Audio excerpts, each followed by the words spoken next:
સૂર્ય સહિતના ગ્રહોનો કરવા નીકળ્યા છે તે ઉદય. ઠાકોર સમાજના હિતમાં તેમણે લીધો છે નિર્ણય. આ છે અભ્યુદય. નમસ્કાર, હું છું જીગર અને મારી સાથે જોડાયા છે ગુજરાત ક્ષત્રિય ઠાકોર સેનાના અધ્યક્ષ અલ્પેશભાઈ ઠાકોર. અલ્પેશભાઈ, આપનું સ્વાગત છે. નમસ્કાર. અને સૌથી પહેલો સવાલ તો એ જ કરીશ કે શરૂઆત મેં એનાથી જ કરી કે અભ્યુદય, આ સમાજનો અભ્યુદય, અને એ સમાજના અભ્યુદય માટેની આપની આ પહેલ, વિચાર ક્યાંથી આવ્યો અને એને આગળ ધપાવવાની શક્તિ ક્યાંથી મળી? જીગરભાઈ, એકચ્યુઅલીમાં આ સંગઠન જ્યારે અમે બનાવ્યું ને, ગુજરાત ક્ષત્રિય ઠાકોર સેના, ત્યારે ઘણા બધા ચેલેન્જીસ હતા.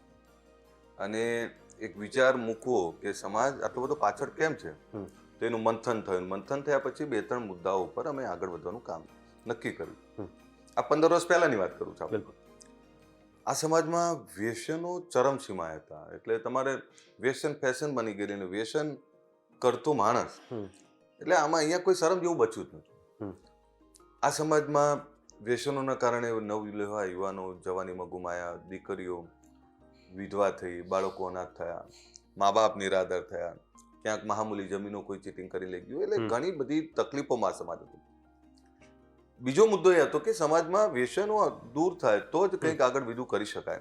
એટલે અમે મુખ્ય સંગઠનની જ્યારે સ્થાપના કરી ત્યારે સંગઠન, શિક્ષણ અને વ્યસન મુક્તિ, આ 3 બિંદુઓ ઉપર અમારે કામ કરવું હતું. અમે જ્યારે વ્યસન મુક્તિની વાત કરીએ, લોકો હસતા અમારા ઉપર, એમ કે અરે તમારામાં તો વ્યસનો એટલા બધા છે, તમે શું બંધ કરાવશો એમ. એટલે એક સમય એવો હતો કે પ્રોડક્શન અમે કરીએ અને સેલિંગ અમે કરીએ અને કસ્ટમર પણ અમે, એટલે બધું અમે. એ છાપ હતી એને સ્વીકારવું પડે. જ્યારે કોઈ સમાજ પોતાની બદીઓ, પોતાની તકલીફોને સ્વીકારે ને ત્યારે જ કંઈક ઉદય થાય. અમે જ્યારે વ્યસન મુક્તિની વાત કરી ત્યારે 2016 અને 26 જાન્યુઆરી વ્યસન મુક્તિનો મહાકુંભની જ્યારે વાત મૂકી ત્યારે લોકો હસતા હતા કે શું છે યાર. લાખો લોકો આ સંકલ્પ કર્યો, એક વિચાર મૂક્યો કે ભાઈ હવે બહુ થયું, હવે વ્યસન મુક્તિ જોઈએ. અને એટલે 2016માં જે વિચાર મૂક્યો, વ્યસન મુક્તિનો મહાકુંભ કર્યો, જે 15 વર્ષ પહેલા જે વિચાર મૂક્યો હતો, અને એને 2016માં અમે ચોક્કસ અમલવારી સાથે આગળ વધ્યા. 2026 ચાલે છે. જીગરભાઈ, આપને દાવાથી કહું, ગામડાઓમાં અમારા સમાજમાં 90% વધારે વ્યસન મુક્તિ છે. શહેરોનું અમે આંકલન નથી કરી શક્યા કારણ કે શહેરોનું નક્કી ના થાય, પણ ગામડાઓમાં 100% કહીએ કે આજે ગામડાઓમાં યુવાન વ્યસનો કરતા શરમાય છે, અથવા વ્યસનો કરતો યુવાનને કોઈ જોઈ નથી શકતું. એટલે એમાં સફળ થયા અમે. અને એ સફળ થયા પછી આજે 10 વર્ષ થાય છે. 10 વર્ષના અંતે અમારા યુવાનોની વાત એવી હતી કે ભાઈ આપણે આ 10 વર્ષ પૂરા થાય છે જીએમડીસીના, તો આપણે હવે નવો સંકલ્પ કરવો જોઈએ. 2-3 મહિના મિટિંગો ચાલી, મહામંથન ચાલ્યું. હવે શું કરવું? તો કે આપણે શિક્ષણ માટે કામ કરવું પડે. અભ્યુદય નામ જ એટલે રાખ્યું કે બ્રહ્મ મુહૂર્તમાં ભેગા થવું અને સૂર્યોદય જ્યારે થાય ત્યારે સંકલ્પ કરવો કે હવે બહુ થયું, શિક્ષણની ક્રાંતિ કરવી છે. આ સમાજ શિક્ષણમાં ખૂબ પાછળ છે. તમામ સમાજો આગળ આવી ગયા, તમામ સમાજોમાં શિક્ષણ ખૂબ છે. જે સમાજો સમૃદ્ધ થયા, એ ચાહે પાટીદાર હોય, બ્રહ્મ સમાજ હોય, ક્ષત્રિય સમાજ હોય, દલિત સમાજ હોય, એ આદિવાસી સમાજ હોય. આમાં આદિવાસી સમાજ અને દલિત સમાજ જોડેથી શીખવા જેવું છે કે શિક્ષણ થકી સમાજ કેટલો આગળ આવી શકે. એમાં ખૂબ શિક્ષણ આવ્યું અને ખૂબ ક્રાંતિ થઈને આજે દીકરા દીકરીઓ આજે મુખ્ય ધારામાં છે. એ આઈએસ આઈપીએસ થી લઈ, આઈઆરએસ થી લઈ અને તમામ જગ્યાએ છે. એમ પાટીદાર સમાજમાં પણ સમૃદ્ધિ આવી તો શિક્ષણ અને રોજગાર થકી આવી. તમામ સમાજોએ વંશ પરંપરાગત વ્યવસાયો અપનાવી લીધા. વિશ્વકર્મા સમાજે પોતાના વ્યવસાયો અપનાવ્યા, પ્રજાપતિ, પંચાલ, દરજી, સહી, સુતારા, બધાએ દરેક સમાજે પોતાની દિશા નક્કી કરી. તો આ સમાજમાં જે ખૂટતું હતું, એ સમાજમાં એક સમય એવો હતો કે અમારી જોડે જમીન જાગીરી, એટલે અનાજની કિંમત હતી. એટલે બધાને એવું હતું કે હવે અનાજ સિવાય બીજી જરૂરિયાતો શું? પણ જેમ જેમ સગવડો વધવા લાગી એમ જરૂરિયાતો વધવા લાગી. જે સુખ સાહેબીના સાધનો વધી ગયા એમ લોકોના ખર્ચાઓ પણ વધી ગયા. બધા જ સમાજો બદલાણા. આઝાદી પછી તમામ સમાજોએ શિક્ષણ, બીજું ત્રીજું બધાએ પકડ્યું. અમે હજુ એમાં ક્યાંક પાછળ, આધુનિકતા સાથે કદમથી કદમ ના મિલાઈ શક્યા, શિક્ષણ ના અપનાવી શક્યા, અને એના કારણે ધીરે ધીરે ફક્ત જમીનો આધારિત રહી ગયા. જમીનો વેચી અને સમૃદ્ધિ આવી, અને એ જમીનો વેચીને જે સમૃદ્ધિ આવી એ પણ નાટકી, કારણ કે બધીઓ હતી, વ્યસનો હતા, એમાં જતું રહ્યું કુરિવાજો, ખોટા દેખાડા. એના કારણે આ બધી પીડાઓ જોતા જોતા અમે તો એટલું બધું મથતા અમે વ્યક્તિ ઘડતરનું કામ કર્યું, લાખો યુવાનો તૈયાર કર્યા. જીગરભાઈ 9,200 ગામમાં આ સંગઠન ફેલાયેલું અને આજે પણ 7,000થી વધારે ગામના અમારા વોલેન્ટિયર્સ સ્વયંસેવકો બધા જ આવવાના છે. અને એ સંગઠનમાં અમે વૈચારિકતા ઊભી કરી, વિચાર ક્રાંતિ ઊભી કરી અને બીજા સમાજો સાથે ભળતા કર્યા. આ બધા પછી જ્યારે અમે શિક્ષણમાં આગળ વધવાનું કામ વાત કર્યું, અમે એક સમયે 4,200 ગામમાં અમારા મુક્ત શિક્ષાના ક્લાસો ચાલતા, જે એને ક્વોલિટી નથી આપી શકતા, બિલકુલ, પણ ક્વોન્ટિટી ખૂબ હતી. એટલે એક વિચાર તો મૂક્યો અમે, અને એ વિચાર મૂક્યો, વિચારમાં આજે અમારા સમાજમાં અધિકારી કર્મચારી આવતા થયા. આજે શિક્ષણની ભૂખ લાગી છે અને શિક્ષણની ભૂખ લાગી છે. આ ભૂખને વધારે મજબૂત કરવા, સમાજને વધારે આગળ લઈ જવા માટે અમે એક સરસ્વતી ધામની સ્થાપના કરી રહ્યા છીએ. પણ એને જ્યારે ભૂખ લાગી છે ત્યારે એને પ્લેટફોર્મ અમારે પૂરું પાડવું પડે, અને ફક્ત એક નહીં, અમારા જેવા અનેક લોકોએ આગળ આવવું પડે. અને જે પ્લેટફોર્મ પૂરું પાડે, આ પ્લેટફોર્મ પૂરું પાડવાનું છે. અભ્યુદયનો મતલબ છે શ્રેષ્ઠ સમય. શ્રેષ્ઠ સમય તમારી રાહ જોઈ રહ્યો છે, શ્રેષ્ઠ સમય અમારી રાહ જોઈ રહ્યો છે. પણ ક્યારે આવે? તો કે શિક્ષણ, રોજગાર, સમાજ, વ્યસન મુક્તિ, અંધશ્રદ્ધા, કુરિવાજોમાંથી બહાર નીકળવું અને દુનિયા સાથે તાલમેલ મિલાવવો પડે. આ એના માટેનું સંમેલન છે અભ્યુદય. બિલકુલ, અભ્યુદયની આખી એમણે વાત કરી. સવાલ એ કે આપે એક જાહેર મંચ ઉપરથી કહ્યું હતું કે રાત્રે 3 વાગે હું બોલાવું તો તમે આવશો. કદાચ એનો જ આ જવાબ, અને એ જવાબ લોકોએ સ્વીકાર્યો અને આપની પહેલને બિરદાવી અને લોકો આવશે. કેટલા લોકો, અલ્પેશભાઈ, આપના આ અભ્યુદયમાં આવવાના કેટલો અંદાજો છે અને કેવી રીતની આખી મુહિમને તમે એના મુકામ સુધી પહોંચાડશો? જીગરભાઈ, આ સમાજને બહુ નજીકથી જોયો છે. 10,000થી વધારે ગામડાઓ ફર્યો છું, એમની વચ્ચે આડોટ્યો છું, એમની વચ્ચે રહ્યો છું.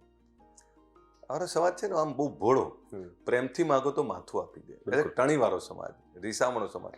આમની જોડે વાત કરવી હોય તો વિચારીને બોલવું પડે, એને ખોટું ના લાગવું જોઈએ, કારણ કે લાગણીશીલ છે. જ્યારે મેં વાત મૂકી ને ત્યારે મારા હૃદયમાં સંપૂર્ણ શ્રદ્ધા એમના ઉપર હતી. હું કઈ નથી, હું જે વાત મૂકું છું એને એ અપનાવે છે ને એ જ સાચી વાત છે. અને એ જ્યારે મેં 3 વાગ્યાની વાત કરી ત્યારે ઘણા બધા, અરે 3 વાગે કોણ આવતું છે આવી ઠંડીમાં? અમારા કેટલાક સાથીદારોને શંકા કુશંકા હતી કે સાહેબ 3 વાગે, એક તો લગ્નની સિઝન, ઠંડીનો ચમકારો, તો 3 વાગે કોણ આવે? પણ 1 દિવસ, 2 દિવસ, 3 દિવસ જ્યારે મિટિંગો ચાલુ થઈ તો તમને નવાઈ લાગે કે આ 7,000 ગામડા, એ કહું છું કે 7,000 ગામડાઓમાં મિટિંગ થઈ 1 to 1, અને જઈને વાત કરી કે ભાઈ અમે આવી રહ્યા છે. અથવા જ્યાં સંદેશો નથી પહોંચ્યો એમણે સામેથી કીધું છે અમને કેમ આમંત્રણ નથી, અમે આવી રહ્યા છીએ. તમને નવાઈ લાગે. એક સારો વિચાર તમે જ્યારે મૂકતા હો અને તમારી આંખોમાં, તમારા ચહેરા પર પવિત્ર ભાવ હોય, તમારી વિચારધારા સાચી હોય, તમને એને દેખાવું છે કે આ મારી વાત કરી રહ્યો છે, આ મારા હૃદયની, મારી પીડાની વાત કરી રહ્યો છે. એ વાત જ્યારે એને પ્રતીતિ થાય ને ત્યારે તમારે પછી એને મથવાનું નથી હોતું. એમને ખબર છે કે અમારો દીકરો, અમારો ભઈલો એ અમારા માટે મચી રહ્યો છે, અમારા માટે ચિંતા કરી રહ્યો છે. જે આટલી બધી વાત કરતો હોય તો અમે ખાલી એને હાજરી પુરાવા ના જઈ શકીએ? એ આટલી બધી ચિંતા કરીને રાત દિવસ મથે છે, એવું તો છે નહીં. હું તો એક એવા પરિવારમાંથી આવું છું જે સમૃદ્ધ પરિવાર છે. જ્યારે ગોલ્ડન સ્પૂન બેબી જ્યારે જન્મ્યા ત્યારે ગાડીઓ હતી, જ્યારે નાનો ઘોડિયામાં તો ત્યારે ગાડી હતી. એટલે સુખી પરિવારમાંથી આવું છું, પણ મારા સમાજની ચિંતા એ કરવી મારી જવાબદારી હતી. જીગરભાઈ, એથી સાથે તમને કહું, હું અહીંયા ધારાસભ્ય છું, જ્યાં સંમેલન કરું છું, તે તમામ સમાજોને મેં પોતાના બનાવ્યા છે. એનો દાખલો તમે જુઓ કે આખો ગુજરાતનો ક્ષત્રિય ઠાકોર સમાજ, ગરીબ લોકો, ગરીબ સમાજો, ઓબીસીના સમાજો આવી રહ્યા છે.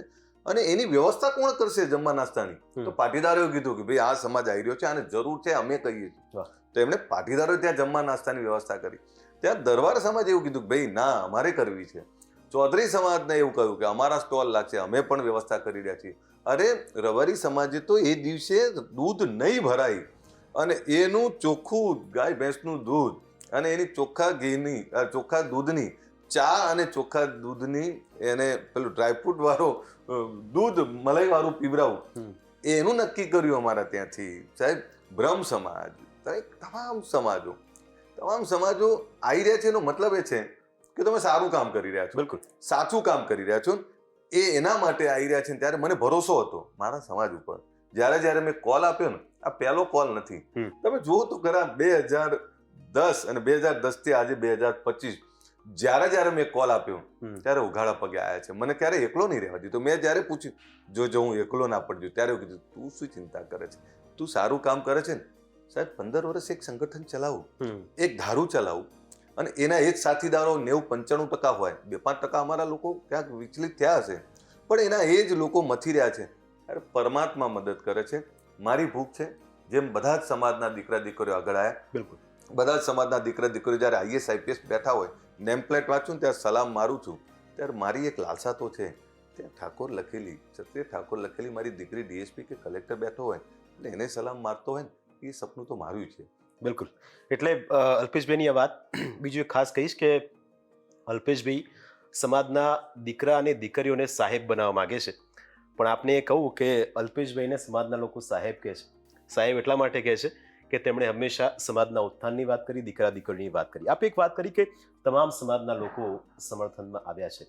સવાલ એ કે શું બીજેપીના ઠાકોર સમાજના ધારાસભ્યો તો મંચ પર આવે, કોંગ્રેસના કયા કયા નેતાઓ આ મંચ ઉપર આવશે?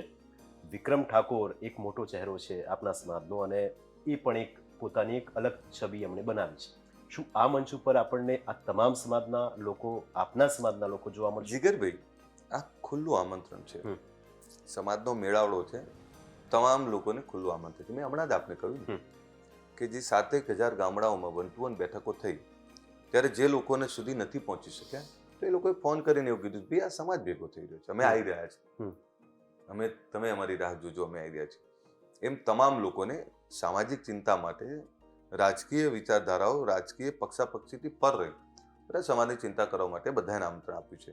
અને લગભગ બધાને અમારા યુવાનો આમંત્રણ આપી રહ્યા છે. કેટલાક લોકોને મેં પણ આમંત્રણ આપ્યું છે, પણ બધા જ લોકોને આમંત્રણ આપી રહ્યા છે. બધાએ આવવું જોઈએ ને બધા આવશે પણ ખરા. કોણ ક્યાં કેટલું આવશે એ 26 તારીખે ખબર પડશે, પણ બધા જ આવી રહ્યા છે અને બધા જ લોકોને મેં આમંત્રણ આપ્યું છે. ફરીથી આપને કહું કે જ્યારે સમાજનું સામૂહિક કામ થતું હોય ત્યારે એમાં એક વ્યક્તિથી કામ ના થાય. એકલા અલ્પેશ ઠાકોર કે એકલા કોઈ વ્યક્તિથી કંઈ થતું નથી. અમારા જેવા અનેક લોકો મતતા હોય. ગુજરાત ક્ષત્રિય ઠાકોર છે ને અલ્પેશ ઠાકોર એકલો ઉજ્જળ ગામનો પ્રધાન, એકલો હું પ્રમુખ હોત શું થાય? મારી સાથે લાખો દીકરા દીકરીઓ કામ કરી રહ્યા છે. એના કારણે હું પ્રમુખ છું અને એટલે અમે સફળ છીએ. એક વિચારધારા વ્યક્તિ ઘડતરનું કામ અમે કર્યું. એક યુવાનો એવા તૈયાર કર્યા. અમે તમે જો છેલ્લા 15 વર્ષમાં સામાજિક શ્રેષ્ઠીઓ તૈયાર કર્યા, શિક્ષણવિદો તૈયાર કર્યા, સામાજિક શ્રેષ્ઠીઓની સાથે સમાજની ચિંતા અને એનું ઘડતર કરી શકે એવા યુવાનો તૈયાર કર્યા. એટલે વ્યક્તિ ઘડતરનું કામ કર્યું. આવનારા સમયમાં આના પરિણામ જોવા મળશે. હું ફરીથી આપને કહું કે 2016 વ્યસન મુક્તિનો મહાકુંભ હતો, 2026 શિક્ષણની અભ્યુદયની વાત કરીએ છીએ, 2036માં જ્યારે 10 વર્ષ પછી મળશું ત્યારે કદાચ અલ્પેશ ઠાકોર નીચે બેઠો હોઈશું અને એ મંચ ઉપર ક્યાંક અમારી દીકરી ડીએસપી કે કલેક્ટર બનેલો દીકરો એ ત્યાં ભાષણ કરતા હશે અને એ નેતૃત્વ કરતા હશે, એ વખતે બીજા નેતાઓ નેતૃત્વ કરતા હશે અને એ નેતાઓ સમાજની ચિંતા કરતા હશે. આ અભ્યુદયની વાત કરું છું, આ શ્રેષ્ઠ સમયની વાત કરું છું. પરિવર્તન એ નિરંતર પ્રક્રિયા છે. તમે સારી સાચી વાત કરો છો તો 100% લોકો સ્વીકારે છે. કોઈ ગમે તે, મને ઘણા બધા એવું કે યાર અલ્પેશ ઠાકોર તારી ચડતી પડતી કેટલી બધી આવે છે, જીગરભાઈ કેટલી ચડતી, મારી આ 25 વર્ષના જાહેર જીવનમાં રાતોરાત આવેલો નથી. ગામડાઓની ધૂળ ખાધી છે. એ સૌરાષ્ટ્રના, એ ભાવનગર, અમરેલી, બોટાદ, જામનગર, જુનાગઢ, રાજકોટ, કચ્છ, મોરબી, ધાંગધ્રા, સુરેન્દ્રનગર, ત્યાંથી લઈને અમદાવાદ, આ બાજુ પાટણ, બનાસકાંઠા, મહેસાણા, ગાંધીનગર, સાબરકાંઠા, અરવલ્લી, મહીસાગર, પંચમહાલ, આણંદ, ખેડા, વડોદરા, ભરૂચ ને સુરત, આ તમામ જગ્યાએ એક એક ગામડાઓમાં ફર્યો છું. ત્યાં જઈને એમની નસ પારખી છે અને ત્યાં જઈને મેં એમને સમજ્યો છું કે આ શું કહેવા માંગે છે. અને એ જ્યારે એમની વચ્ચે રહીને ઉછર્યો હોઉં ત્યારે હું આપને ચોક્કસ કહું, આમાં ભયંકર ભૂખ છે, સોલિડ ભૂખ છે. અને અમે એવા યુવાનો તૈયાર કર્યા છે જે બીજા સમાજોની ઈર્ષા નથી કરતા, બીજા સમાજોમાંથી પ્રેરણા લઈ રહ્યા છે, બીજા સમાજો કઈ રીતે આગળ આવે એની વાત કરી રહ્યા છે, એમની સાથે મદદરૂપ થાય છે અને એમની મદદ મેળવી રહ્યા છે. અમે એવા યુવાનો તૈયાર કર્યા છે. એટલે એમાં તમને આજે ફરીથી કહું, અભ્યુદયનું નામ જ એ છે. શ્રેષ્ઠ સમય ત્યારે જ આવે જ્યારે બધા સાથે લઈને ચાલે, બધા જ આવે અને બધા જ લોકો ભેગા થઈને એક વાત કરે. એકલા વ્યક્તિથી કંઈ ના થાય, રાજનીતિ આવતી જતી રહેવાની. બિલકુલ. અભ્યુદય અને એક એમનું એક થીમ સોંગ એમણે બનાવ્યું છે, બહુ સરસ એની ચર્ચા થઈ રહી છે. એની અંદર શબ્દો છે, ન માગીશું ન ચૂકીશું. સાથે એક નવા ઉદયની વાત છે, નવી સવારની વાત છે. કદાચ આપે કહ્યું એ શિક્ષણની જ વાત છે. એક સરસ વાત આપે કહ્યું કે 2026 છે, 2036માં અલ્પેશ ઠાકોર નીચે હશે અને સમાજના બીજા મોટા થયેલા છોકરા છોકરીઓ દીકરા દીકરીઓ મંચ ઉપર હશે. અલ્પેશભાઈ, થોડો રાજકીય સવાલ. આપના સફળતાની આપે કહ્યું કે ઘણા ઉતાર ચઢાવ, 25 વર્ષની આ રાજકીય કારકિર્દી સાથે તમામ ઉતાર ચઢાવ આવ્યા. લોકોની ઈચ્છા એ હતી કે અમારા અલ્પેશ ઠાકોર મંત્રીમંડળમાં સ્થાન મેળવે.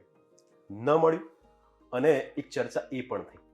જીગરભાઈ, આપણે કેવા છે, માણસ સહજ સ્વભાવ છે, એમાં કે હું મહાન નથી. દરેકની આશા અપેક્ષાઓ હોય, દરેકની ઈચ્છાઓ પણ હોય. પણ આપણે કેવું છે કે જે મળ્યું છે ને એનો આનંદ નહીં માણી શકતા. જે નથી મળ્યું એની ચિંતામાં જિંદગી જતી રહે છે. કોરોના આવે ત્યારે જિંદગીની કિંમત મૂલ્ય ઘટી ગયું. હું ફરીથી આપને કહું કે તમારી બધી જ ઈચ્છાઓ પૂરી થાય એવું ના હોય, તમારી ઈચ્છા બધી હોય એવું પણ ના હોય. સતત કામ કરે રાખવું. કર્મણ્યવાધિકારસ્તુ મા ફલેષુ કદાચન. તમે કર્મ કરો, ફળ ઉપરવાળો આપશે. આજ નહીં તો કાલ. કોણ ઓળખતું હતું અલ્પેશ ઠાકોરને ભાઈ? આજથી 15 વર્ષ 20 વર્ષ પહેલા જીગરબેન ક્યાં ખબર હતી કે કોણ છે અલ્પેશ ઠાકોર? પણ એના માટે સતત મથે રાખવું. તમે એ તો જુઓ, દાદા હું કંઈ નથી. રાતના 3 વાગે કોણે હિંમત કરી છે? રાતના 3 વાગે લાખો લોકોને કોણ ભેગા કરી શકે? રાતના 3 વાગે લાખો લોકો કોઈનો કોલ ઉપર આવતા હોય તો એ તો મને જીવતો એ રાખી રહ્યા છે.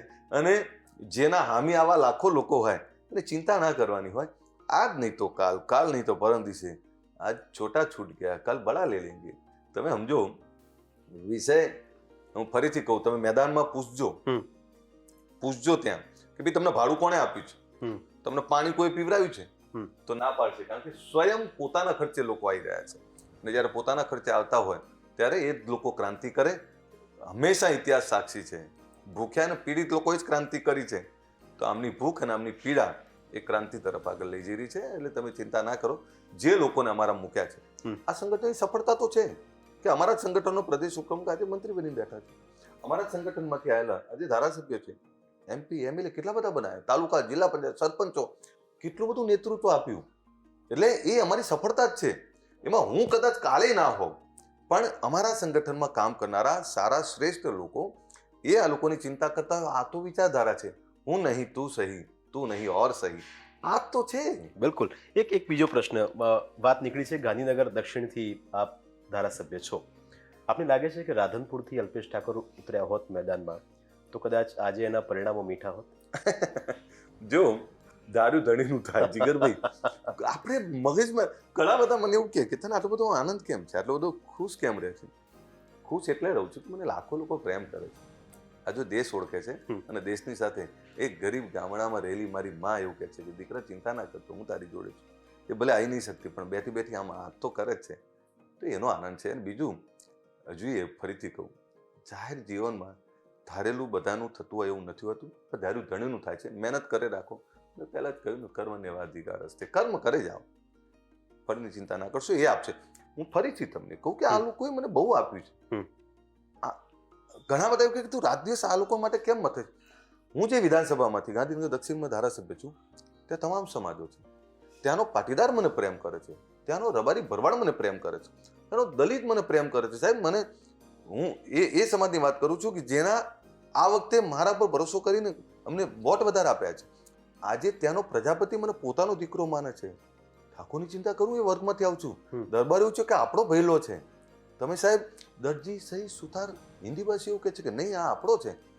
એક જાહેર જીવનમાં રહેલા વ્યક્તિએ, હું ગાંધીનગર દક્ષિણમાં વાલીની ભૂમિકામાં બેઠો હોઉં છું. હું કોઈ પક્ષાપક્ષી કરતા ન્યાયની વાત શું છે, સાચું શું છે, પીડા શું છે એના માટે મતતો હોઉં છું. ત્યારે ત્યાં તમામ સમાજોનો પ્રેમ મેળવતો હોય તો મારા સમાજનો પ્રેમ તો મને 100% મળે એનું કારણ છે. એના માટે સતત મતતો હોઉં છું. ચિંતા ના કરો, આને વાલા વખત હમારા હૈ. બિલકુલ. અને મારો કોન્ફિડન્સ જીગરભાઈ તમને એ જ કહું, જ્યારે હું 2 ડગલા પાછો પડ્યો ત્યારે મેં 10 પગલાની સલાંગ મારી છે. આજ નહીં તો કલ, કલ નહીં તો પરસો, આને વાલા વખત હમારા હૈ. બિલકુલ. આવનારો સમય તમારો હશે. અને ઘરમાં આવતો હતો, માતાજીની સરસ મજાની મૂર્તિના દર્શન થયા અને કદાચ આશીર્વાદ એ સમાજના આપની સાથે છે, એ આદ્યશક્તિના આશીર્વાદ આપની સાથે છે. પણ એક સવાલ અહીં એ થાય, આપે કહ્યું કે કર્મ કરવાનું, ફળની આશા રાખવાની નહીં. પણ સમય પર અલ્પેશ ઠાકોરને શા માટે શક્તિ પ્રદર્શન કરવા પડે છે? એટલે મારો સ્વભાવ છે. એકચ્યુઅલી મારો સ્વભાવ છે લોકો વચ્ચે રહેવું. મને લોકો વચ્ચે રહેવું ગમે છે. તમે જો મારું સોશિયલ મીડિયા હેન્ડલ ચેક કરજો, દર મહિને 4-5 મોટી મિટિંગો હોય. અને ખબર નહીં હું કંઈક બોલું છું તો ન્યૂઝ બને. દાદા અમે તો હજારોની સંખ્યામાં પહેલા આ સમાજ ભેગો થતો ને તો મીડિયાને વિનંતી કરી માય બાપ ચલાવજો ને તરત થોડું. એની જગ્યાએ આજે કંઈક બોલું છું એકલા અંધારામાં પણ તોય ન્યૂઝ બને છે. તો આ તો એક ભગવાનની પરમાત્માની કૃપા જ છે ને. તમે જ્યારે મા ભગવતીની વાત કરી, મારી ખોડિયાર, અને ખોડિયાર માટે એવું કહેવાય છે કે ખોડિયારનું ખોટું નહીં, ખોટાની ખોડિયાર નહીં. મને ખોડિયાર મદદ કરે છે, ભોળોનાથ મદદ કરે છે, મહાદેવ મદદ કરે છે, કારણ કે મારો ભાવ પવિત્ર છે. અને પવિત્ર ભાવથી કરું છું ત્યારે ઘણા બધા મને એવું કહ્યું, યાર તને કોઈ પરમાત્મા જ મદદ કરે છે, નહીં તો તું કેટલો બધો સંઘર્ષ. અને હજુ કે હું 25 વર્ષથી સંઘર્ષ કરું છું, હજુ સંઘર્ષ ચાલુ છે ને હજુ હું થાક્યો નથી. કારણ કે માણસ મનથી થાકે ને ત્યારે જ, અને મનથી તો કોઈ બિલકુલ થાકવાની જગ્યા જ નથી, કારણ કે પરમાત્માએ ખબર નહીં એ શક્તિ આપી છે. અને મારી ખોડિયાર મને મદદ કરે છે, મારી ભગવતી એ કુળદેવી મદદ કરે છે. એટલે ચિંતા ના કરો, હું સફળ થયો છું વિચારધારા મૂકવામાં.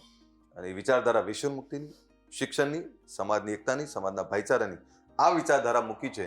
અને એની સાથે વધારે મજબૂતાઈથી અમે આગળ વધશું. ત્યારે આવનારા સમયમાં આ સમાજની તમામ દિશાઓ ખુલી રહી છે અને એના માટેનો શ્રેષ્ઠ સમય આવી રહ્યો છે. અને એમાં તમામ સમાજો, તમે કલ્પના કરો ને સાહેબ, ઠાકોર સમાજના સંમેલનમાં પાટીદાર ભાઈઓ નાસ્તાની વ્યવસ્થા કરે, ક્યારે વિચાર થયો તો? ક્યારે? સામાજિક સમરસતાનું આથી મોટું ઉદાહરણ કયું હોઈ શકે? ત્યાં રબારી ભરવાડ સમાજના, ચૌધરી સમાજના સાહેબ, ત્યાં તમામ દરબાર સમાજના, એવા અનેક સમાજના લોકો, અરે ભાઈ અમે આવી રહ્યા છીએ, મારા મોબાઈલનો તમને મેસેજ બતાવું તો મેસેજ કરે કે ભાઈ અમારા લાયક કંઈક કામ હોય તો કહેજો. આ બતાવે છે કે તમે સાચું કામ કરી રહ્યા છો. લોકોને ગમે છે કે તમે સારું કામ કરો છો ત્યારે જ સમર્થન મળે. અમે કોઈ કટ્ટરતાની વાત નથી કરતા, અમે સામાજિક સમરસતા અને એવી વાત કરી છે તમે આગળ છો, અમની જોડે લઈ જાઓ ને, આની વાત છે. બિલકુલ. અને જે રીતે અલ્પેશ ઠાકોરનો કોન્ફિડન્સ, અને હંમેશા તમે જુઓ કે અલ્પેશભાઈ હસતા હસતા એકદમ એ અંદાજમાં જવાબ આપે કે જેથી સામેવાળાનો ઉત્સાહ પણ જળવાઈ રહે અને એને એમ થાય કે ભાઈ હા, બસ સાહેબની વાત સાચી છે. છેલ્લો સવાલ, સમાજની વાત આવે, હકની વાત આવે અને સમાજના ઉત્થાનની વાત આવે, આપ હંમેશાથી અગ્રેસર રહ્યા છો, સમાજને સાથે લઈને ચાલો છો અને આપની એક હુંકારથી સમાજ એકત્રિત થઈ ગયા એનું ઉત્તમ ઉદાહરણ આ ઘટના છે. નોંધ પણ લેવાતી હશે આખા કાર્યક્રમની. છેલ્લે નરેન્દ્ર મોદી અને અમિત શાહ, જે અહીંથી તમે જે વિધાનસભામાંથી છો ત્યાં, એમની સાથે છેલ્લે ક્યારે વાતચીત થઈ અને શું વાતચીત? વાત તો કંઈ નહીં, સાહેબ આવ્યા તો મોદી સાહેબ જોઈને તો અલ્પેશ આટલું બહુ હેતથી લાગણીથી બોલ્યા, પણ અમારો ફોટો પડાવવાનો રહી ગયો હતો. તો અમે ઊભા હતા 4-5 જણા, સાહેબ જોડે ફોટો પડાવવાનો રહી ગયો છે. હવે સાહેબને કે કોણ? તો સાહેબ તો ઉપર કાર્યક્રમ હતો અમારા ગાંધીનગરમાં. સાહેબ ઉતરીને આવ્યા, સાહેબ ગાડીમાં બેઠા ખરા. એટલે મેં ધીમે ધીમે કીધું સાહેબ ફોટો પડાવવાનો રહી ગયો. સાહેબ હસ્યા ને સાહેબ ફોટો પડાવો છે ત્યાં. સાહેબ ઉતરીને પાછા આવ્યા અને જે હેતથી એમણે ફોટો પડાયો.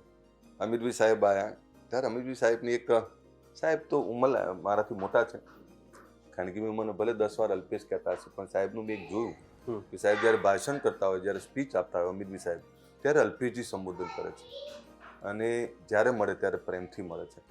સાહેબને ખૂબ સ્નેહ છે. જો બંને સાહેબોને પ્રેમ પણ ખૂબ છે અને લાગણી પણ ખૂબ છે. એટલે જ તમને કહું ને કે ઘણીવાર તમને બીજું ત્રીજું શું મળ્યું એના કરતાં તમને જે સ્નેહ, જે પોતાનાપણાનો ભાવ મળે ને, એ બહુ મોટી વાત છે.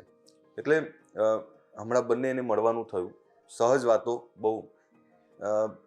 હજુ બીજું તમને પૂછી ગયું, નેતાઓને મળીએ ને ત્યારે તમારી બહુ પીડા ના ગાવી, મરસિયા ના ગાવા એમ. જે મરસિયા ના ગાવા, કારણ કે મરસિયા ગાવાથી કંઈ જ્યારે જે સમય આવે ત્યારે વાત કરી લેવાની એમ. બંને સાહેબો જોડે હું મરસિયા નહીં ગાતો અને એ સ્વભાવ પણ નહીં અમારો. હું ફરીથી તમને કહું, તમને તમારો જે કંઈ મળશે ને એ તમારા પ્રારબ્ધ ઉપર મળશે, તમે જે કર્મ કરો છો એના પર મળશે. બાકી ચિંતા નહીં કરવાની. હું ફરીથી કહું, એનો એ જ અલ્પેશ ઠાકોર છું. ના રૂકા હું, ના ડરા હું, ના ડગા હું.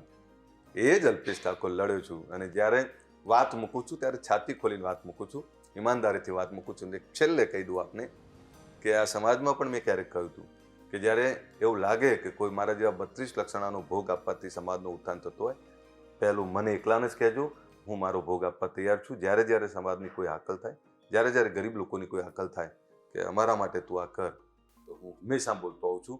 અને હું હંમેશા ઈમાનદારીથી, નિડરતાથી બોલું છું. જ્યારે જ્યારે એવી જરૂર પડી ત્યારે હું એવું નથી જોતો કે આનાથી મને રાજકીય ફાયદો થાય કે નુકસાન થાય.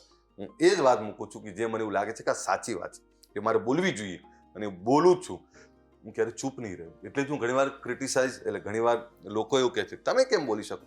અરે ભાઈ, એવું જરૂરી નથી કે સરકારમાં બેઠા એટલે અમારી નાની મોટી ખામી તો બોલવી પડે, પણ સરકારમાં બેઠા છીએ તો સરકારની સારી વાતો પણ મૂકીએ, તો સરકારની નાની ખામી પણ અમારે મૂકવી અમારી જવાબદારી છે, મૂકતા જોઈએ છે. બિલકુલ. તો એક શક્તિ પ્રદર્શન, એક અલગ અંદાજ અને સમાજના ઉત્થાનની અહીં જ્યારે વાત કરતા હોય અલ્પેશ ઠાકોર, ત્યારે આશા રાખીએ કે તેમનું અભ્યુદય તેમના મુકામ સુધી પહોંચે, તેમના સંકલ્પને સાકાર કરે. ચોક્કસ 25 વર્ષમાં સંઘર્ષો આવ્યા, પડકારો આવ્યા, પડકારોને ઝીલ્યા, પડકારો સામે લડ્યા અને જીત્યા પણ ખર્યા. આપણી સાથે જોડાયા અલ્પેશ ઠાકોર. અમારી વિશેષ રજૂઆતમાં આજ બસ આટલું જ. ફરી મળીશું એક નવા વ્યક્તિ વિશેષ સાથે. ત્યાં સુધી રજા આપશો. નમસ્કાર.